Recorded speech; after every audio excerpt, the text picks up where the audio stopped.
నమస్తే రమగారు. నమస్తే చే రమగారు, మనము అమాయకపు అమ్మాయిలు, అమాయకపు అత్తలు, కోడళ్ళు, తర్వాత మగవారు ఇలాంటి స్టోరీస్ చెప్పుకుంటాం. కొంచెం నవ్వుగా కూడా ఉంటాయి అవి. అలాంటి కథ ఏదన్నా 1950s కథ ఒకటి చెప్దాం. ఆ. పొట్టిపంతులు గారి చిట్టెమ్మ. బాగుందండి. వినడానికి రైమింగ్గా ఉంది కదా. ఒక ఊళ్ళో ఒక పంతులు గారు ఒక ఆయన ఉండేవాడు. ఆయన భార్య పేరు చిట్టెమ్మ. ఈ పంతులు గారు కొంచెం పొట్టి, పాపం పొట్టిగా ఉండేవాడు, భార్య కంటే పొట్టి. ఆయన పక్కన మరీ పొడుగ్గా కనిపిస్తున్నాను, ఆవిడ వంగి వంగి నడిచేది, ఆవిడకి గూడుని పెట్టేవి, కానీ ఆయన పొడుగ్గా కనపడేవాడు కాదు. ఆయన అసలు ఊళ్ళో అంతా పొట్టి పంతులు గారు అనేవారు. పంతులు గారు మంచివాడే. కాకపోతే ఈ చిట్టెమ్మ గారు ఒక రవ అమాయకురాలు. ఆవిడకి ఏమనిపించేది, అయ్యో మా ఆయన నాకంటే పొట్టిగా ఉన్నాడే, ఏదైనా పాతివ్రత్య మహిమతో ఈయన పొడుగ్గా చేస్తే బాగుండు అనిపించేది. వీళ్ళకి ఇంటికి దగ్గరలో ఎదురింట్లో కొంచెం పక్కగా ఇంట్లో ఐమూలగా ఉన్న ఇంట్లో ఒక దాసుగారు ఉండేవారు. దాసుగారు కథలు అవి చెప్పేవారు, పురాణ కాలక్షేపం చాలా బాగా చెప్పేవారు. ఆయన భార్యతో ఈవిడికి మంచి ఫ్రెండ్షిప్. ఏమండి వదిన గారు, పతివ్రతల కథల్లో భర్తని పొడుగు చేసిన కథలు ఉన్నాయండి ఎక్కడైనాను అని అడిగేది. అడిగితే ఆయన ఏమవుతాడు, ఇంకా ఏమవుతాడు అనేది ఆవిడ. అట్లా ఏమో ఉండదు, అట్లా కాదండి నాకెంతో ఇది పాతివ్రత్యం, మా వారంటే నాకు చాలా గౌరవం, ఏదైనా ఒక ఉపాయం చెప్పండి అంటూ ఉండేది. ఇలా రోజులు గడిచేవి. ఈవిడికి చాలా బాధగా ఉండేది, భర్త పొట్టిగా ఉన్నాడు, ఆయన పొడుగ్గా చేయాలి ఎలాగైనా. అయితే ఆయన ఆ కథలు ఈ కథలు ఏ కథలైనా వినంగానే పాతివ్రత్యంతో అన్నం మానేసి, కూర మానేసి, పప్పు మానేసి అయినా ఆయన్ని పెంచుతామని చూసేది. మానేయడం మిగిలేదు, కానీ ఆయన అలాగే ఉండేవాడు. ఒకనాడు ఏమైందట, వెళ్ళి వాళ్ళ ఇంట్లో కూర్చున్నప్పుడు మా వారు ఎలాగైనా పొడుగవ్వాలి, ఏదో ఒకటి ఉపాయం అని మాట్లాడుకున్నారు. మాట్లాడితే ఆవిడేమందంటే, ఏమది ఇంత వయసు వచ్చాక పొడుగవరే అమ్మాయి, అయితే మా వాడు ఆ మధ్య 2 రింగులు తెచ్చాడు, ఏమిటంటే దూలానికి వేళ్లాడేసాడు, అవి పుచ్చుకుని వేళ్లాడితేట పొడుగవుతారేవు మా పిల్లాడు చెప్పాడు, మరి మీ ఆయన కూడా అట్లా అవుతాడేమో ప్రయత్నం చేయమని. సరే ఈవిడేం చేసింది, రింగులు ఎక్కడి నుంచి వస్తాయి, మనం ఇప్పుడు ఎట్లా వేళ్లాడరు పిల్లలు స్కిప్పింగ్ చేస్తే పొడుగవుతారు, ఏదైనా బస్కీలు తీస్తే పొడుగవుతారు, పుచ్చుకుని వేళ్లాడండి మనం కూడా చెప్తాం, వేళ్ల మీద పొడుగ్గా సాగి నుంచుంటే క్రమంగా పొడుగవుతారు. కాకపోతే ఇట్లా 30, 40 వచ్చిన వాళ్ళు ఎట్లా అవుతారు. ఈవిడేమనుకుంది, మన దగ్గర రింగులు లేవు, ఇప్పుడు రింగులు ఎక్కడి నుంచి వస్తాయి. అందుకని ఏమనుకుంది, ఓ పంచేద్దాం, పైన దూలం ఉంది కదా, దూలానికి ఒక తాడు గనక వేస్తే ఆ తాడు పుచ్చుకుని వెళ్ళాడమంటే సరి భర్తని.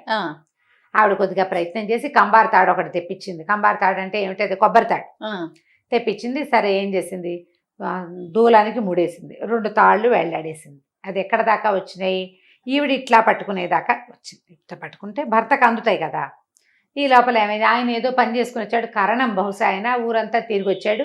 తిరిగి అలసిపోయి ఇంట్లోకి వచ్చేసరికి వాళ్ళు నట్టింట్లో కిందకి వేళ్లాడుతున్న తాడు కనిపెట్టేసరికి ఏమన్నాడు, ఎవరికి ఊరేయటానికి వెక్కటవే తాళ్ళు, నీ మొహమండా అన్నాడు. మీకేనండి అంది ఆవిడ.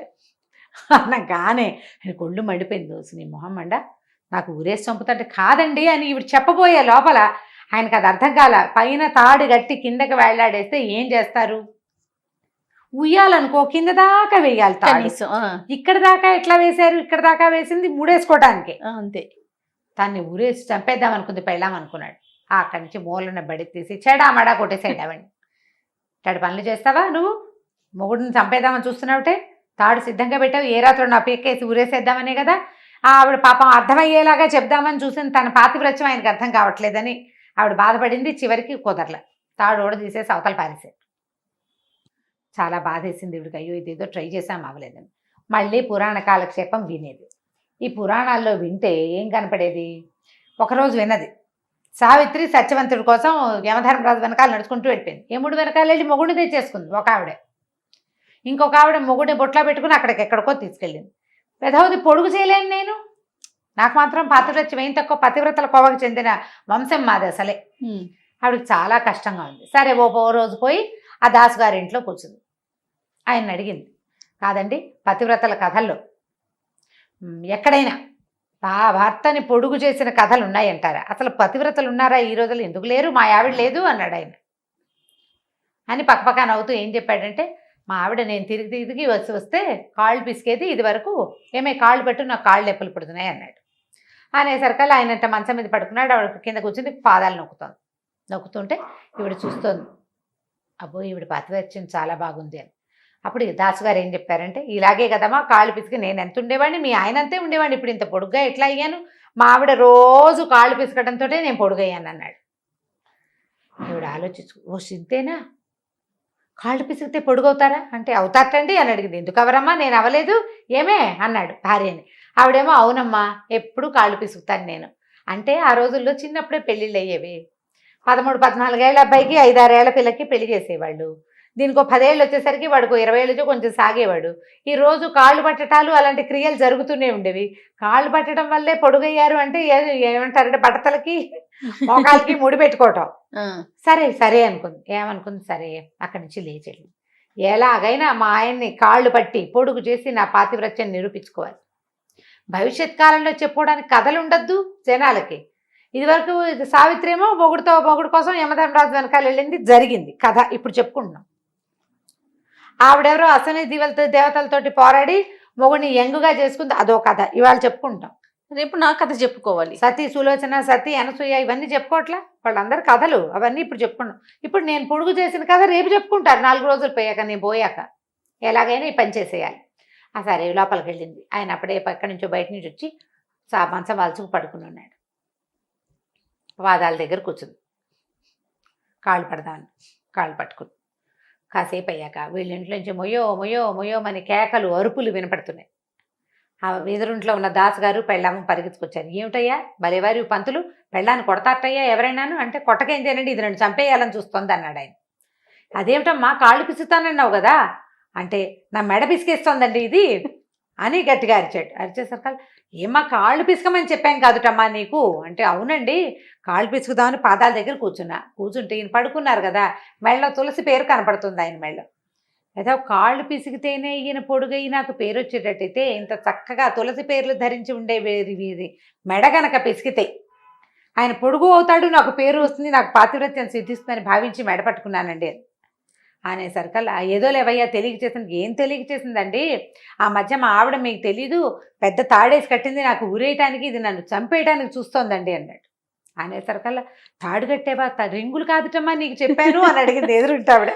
మీరు రింగులే చెప్పారండి, మా ఇంట్లో రింగులు లేవు అందుకని తాడేసి కట్టాను, వీరికి అర్థం కాలేదు, నేను చెప్పే లోపల వాళ్ళ నన్ను ఇలాగే తిట్టి కొట్టారండి అని అనేసరికల్లా, ఆ వచ్చిన ఆవిడ పక్కింది ఎదురుంటే ఆవిడ వచ్చింది కదా, ఆవిడంది, అది కాదండి పంతులు గారు, మీరు పొట్టిగా ఉన్నారు, పొడుగవ్వాలని మీ ఆవిడ కోరిక, తన పాతివ్రత్యంతో దాన్ని సిద్ధింప చేయాలని ప్రయత్నం చేస్తోంది, రింగులు పుచ్చుకు వేళ్లాడితే సాగుతారని రింగుల బదులు తాళ్ళు కట్టినంటే, ఏమిటండి ఏదో ఒక రోజు నువ్వు బండరాయి చేసి నన్ను ఎత్తిన పడేస్తుంది ఇది, మీరు ఇలాంటి సలహాలు చెప్పబోకుండా నేను వాళ్ళని కేకలేశాడు.